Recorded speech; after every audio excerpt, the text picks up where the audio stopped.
unterwegs, aber es hat natürlich sehr viel mit der Villa Stuck zu tun. Das Museum ist geschlossen. Wir bereiten trotzdem weitere Ausstellungen vor, unter anderem mit Thierry Geoffroy, der in Kopenhagen lebt, dort auch natürlich gerade ist.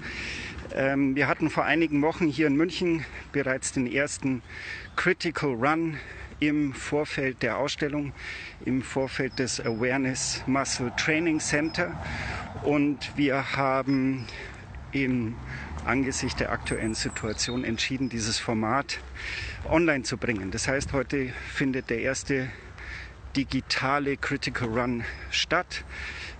Ich treffe mich hier jetzt gleich mit Thierry, der in Kopenhagen aktuell auf den Straßen unterwegs ist, und wir werden hier laufen gemeinsam.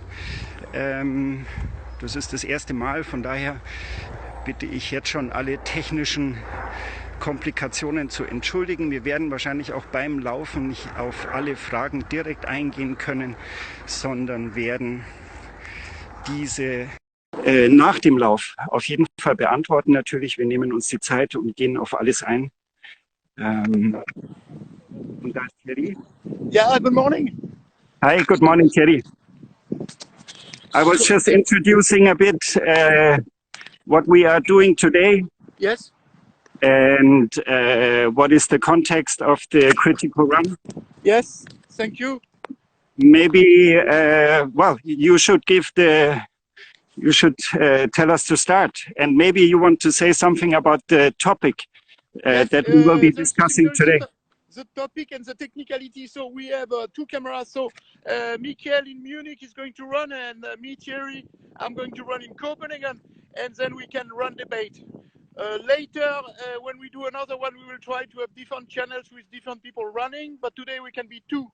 So we will debate, but if people have questions, we can see on the chat, and then we can take this question in our run, some of them. I forgot water, so I don't know how long time I can hold that. I'm not a sport guy, but I do it because I want to express the idea of doing an effort, not remain too passive, and bring some sweat and effort in the process. So the question was, can we be critical during a pandemic? So this question is very clear. We have a pandemic. What do we do? Do we say nothing, or do we still ask questions? So that's what we are going to debate. If it's okay for you, Michael, we will start. I think. Okay, so what do you think, Michael? Can we be critical when it's a pandemic? You have to take the camera a bit further so we see all your face. Yes? Is it fine like this? Yes, very good. Well, I think that the question, I was telling some people that we would do this run today, and about the question. And anyone said that is a very important question to ask in these days. We have the lockdown, everybody is at home, we have restrictions, we have this horrible word of social distancing. I think it's very important, maybe more than ever, to discuss all those measurements and to be critical about them. Yes. Without at the same time risking, obviously, the health of everyone. Yes. But we ask this question because are we doubting? I mean, I want to ask because I am doubting that I can stay critical. I'm not sure. Why am I not sure that I can be critical? Well, you were telling me about the situation in Denmark, actually, and that to criticize the government about these measurements is actually a way of being unpatriotic. Yes. Or anti-patriotic. Yes. And only this raises the question, what kind of criticism is allowed these days? Or Yes. is there even a restriction on being critical? But more and more states bring emergency situation. So basically they can decide anything they want. They can arrest people super fast. In Denmark, they are talking about punishing foreigner more. So they pass law very fast. We don't have time to debate them. So this is where it's a danger. Yeah. And I think this idea, I came with the idea of being patriotic because they want to make it appear like a war. And you cannot critique your country if your country go to war. Then you become an opponent. And I'm afraid. Well, I think with all these restrictions being in place now, you can see that there's also a change in language. That people talk about war, state of emergencies, and sometimes is even setting out the democratic principles that all our countries are based on. And this is a moment where it gets very dangerous, I think. So do you think this for example, is shaking the democracy?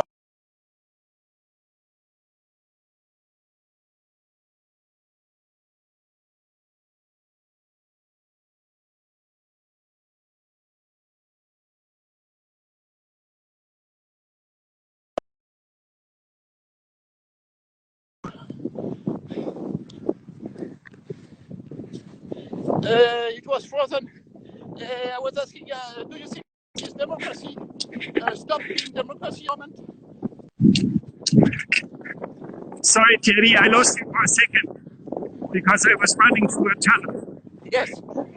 Do you think, Michael, and our listeners, that some of this democracy stopping to be democracy because the pandemic can be used to create some strict way of governing?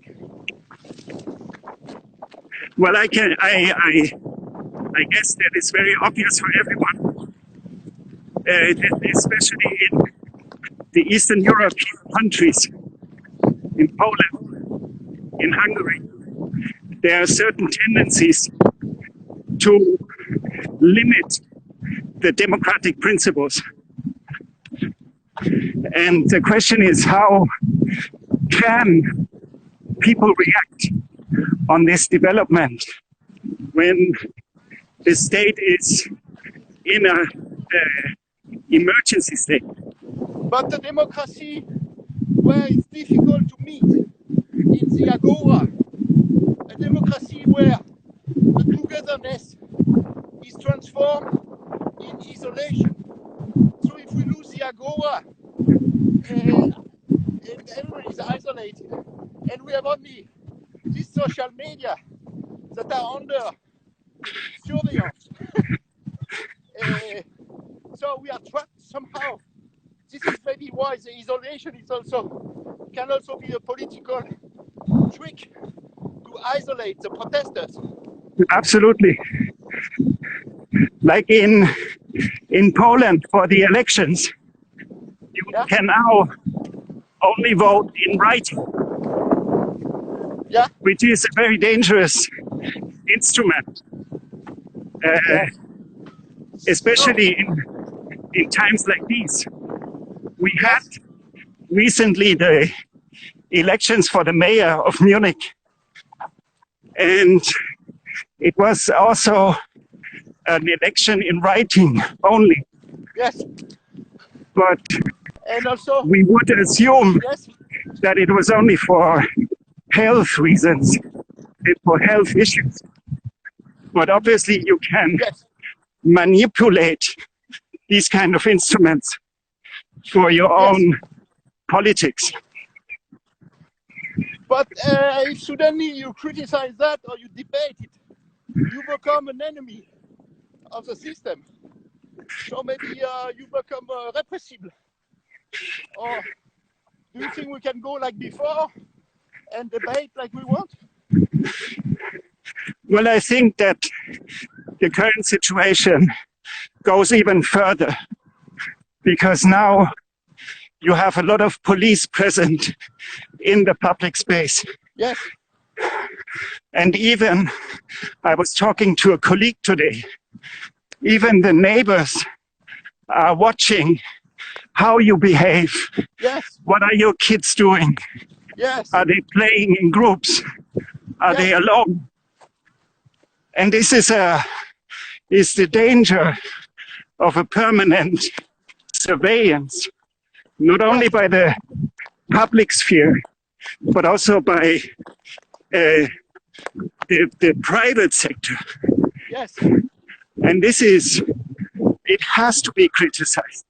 It has to be discussed. Yes. Otherwise, we will lose all our, again, democratic principles. Yes. And to use this word as well, any means of solidarity. Yes. In Denmark, you have a number everywhere where you can call it the police if you see something that is suspicious. Yeah. So it's deletion. This deletion is going on, and but as a museum, now we take this as you're a museum director. I am an artist. You make Villas Took museum at home. How can we be players in this debate? Well, I guess through a format like this and a public discussion, which at the same time is limited to a certain number of people that have access to social media, that maybe even do not have to work, take care of their children, take care of sick family, being at home. So it's within the system is a certain limitation of that discussion. Yes. So in that sense, it's a very complex problem that we are facing. And do you think the states are abusing a lot of the situation, or they are just doing the right thing to save us? I mean, are they doing their business because they've been lobbies by economists, or they do their job to save us?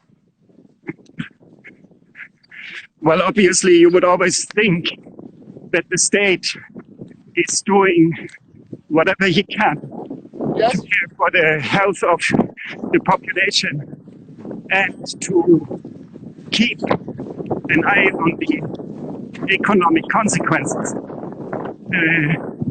The question is, how much time do we have in this state of a pandemic to discuss in the parliaments, in certain commissions, all these instruments that are being used to control the virus?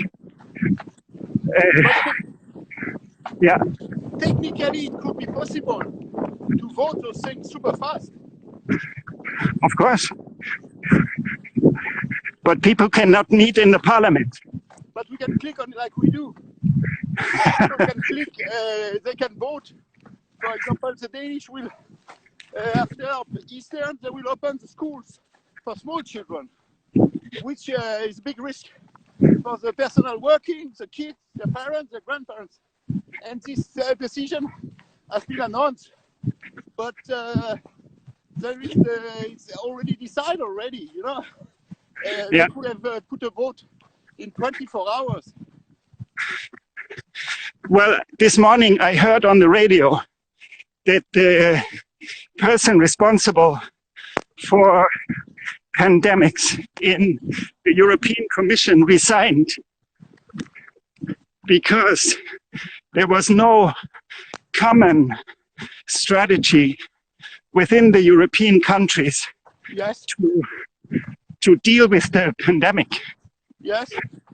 And in Austria, they will do it the other way around. They will keep the small kids at home Yes. and bring back the older ones Yes. who Okay. are doing their exams. So each country is responding in a different level, Yes.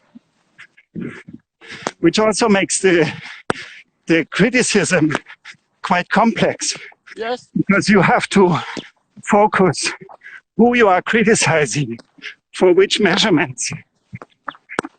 Yes. I was thinking, Mika, maybe there is some question, so maybe we Yes, should look at them. yes, we will do that. We can do that. I don't see it from here. Do you see? Let's go and check if there were any Maybe there is no question. remarks. Denouncing is dangerous. Someone said, denouncing Yeah. is dangerous. Denouncing is dangerous. Yeah. Like the neighbor. Yeah. It's a statement or it's a question? Is a statement. Yeah. There are a lot of people watching. Yeah. Okay, it's Have time a good for run. questions. Everybody wants to, we go and run. Next time we can involve runners as well. So we can speak about denouncing. So if it's an issue for somebody, this denunciation, yeah, it's a good, maybe we keep running a bit again. This denunciation is a good issue. But this reminds us a bad time of Nazism and stuff like that, where the neighbor can be given as a suspicious. So denunciation is a super, but at the same time, some people don't take the precautions. So what can we do? I mean, in Denmark, I don't dare to go to somebody and say, "Oh, stop spitting in the street," because normally we don't talk too much to each other. So how to deal? People basically are not educated to be responsible about the rest of the group. Do you tell somebody if you see somebody behaving, coughing without protection, or do you say something? Or Yeah, it's a big question, Thierry. I can see in the comments that the control question is quite important. yes, One question, will this situation make our behavior more controlled? yes, of course.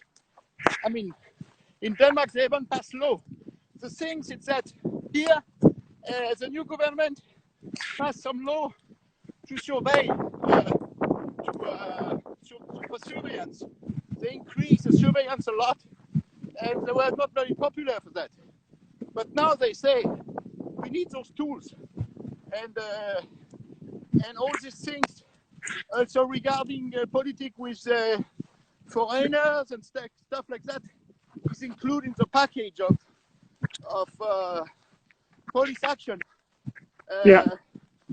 So the thing is that it could be that some state use emergency to include some of these politics, which are not really loving. They are discrimination politics. So I think they profit of that moment to do that. And it's difficult to be critical because people are in a panic. So the thing is that the more and more measurements there are in effect, the bigger, the higher the level of panic gets. So it's like a Teufelskreis. And it's very difficult to stop this dynamic without a critical discussion among the population and in the parliament. Yes. So there's no way out of critical behavior towards the situation that we are facing right now. Yes. But do you think we can be critical together without meeting? Well, I guess we will have to make an evaluation of what we just did. Yes. We will try to collect again Yes. all the remarks, the comments that we had. And then let's see if in the next critical run, we can invite more people to join. Yes, we have to find a format. Yeah, and to open the discussion for others as well. Yes. There is another question. How will we start with exit strategies? You mean to come back to normality, whatever that is in these days? I will take that running. I mean, the question is that things were not normal before. So the idea that I mean, this is just a super development of some dysfunction in the democracy already. Some of the way we are living together or traveling. So this is just this is a jump out. But let's say maybe when all the Buhrs come in 1 month, when climate change reminds us, when the war starts, maybe Buhrs will have an attack and things like that. When we speak again about the refugees, we will discover that we were not living in such a fair society. So the normal, some people say that this has to be used to redefine everything and not go to normal. So normality will be different after the pandemic. Yes. Which means that life, so we will not come back to the life we had before. Is that the conclusion? I mean, to come back is a dream of the people with the privilege. To come back to the situation before, it's a dream for people that have privilege. But let's say for other people, come back to normal is a nightmare already. Some people say people will die of hunger before they die of virus. So we have not solved at all these things. On the contrary, here in Denmark, the week before they closed the country, they went into operation called pushback. So it was said everywhere that the stream of refugees will move to the north, and this stream is somehow scary, and then we have to send some pushback army forces in the sea. That was just a week before the country goes down for virus. So I have a kind of disturbance in myself hearing these things, and I will feel that there is a certain number of issues we didn't tackle properly in the normal period. Yeah. No, because the current situation helps in the isolation of countries. And as you said, in blocking out certain groups of society, for example, like refugees, that you did not want to have in your country. Now you have the excuse of a pandemic. Yes. But what will be the solution then for the state? It will be the wall. What? I think that would be a question for the next run, Thierry. Yes. Okay. I just conclude with something maybe. In 2013, I was at the Venice Biennale working. It was the Maldives pavilion. Maldives might sink underwater with the whole population. soon, accelerated by climate change. Then I was thinking, does any people has a scenario of what to do? And this is the same here with a pandemic, but we didn't have a scenario, or it was not prepared, or it was secretly prepared. So it's the same. We have a certain number of problems, and people that have to solve them don't work enough, or they don't see the problem coming somehow. So this is what I would like to say. I mean, that would be something to bring us back to China, because actually they had all the measurements for SARS years ago already in place. But apparently the system, when the coronavirus appeared, it didn't work.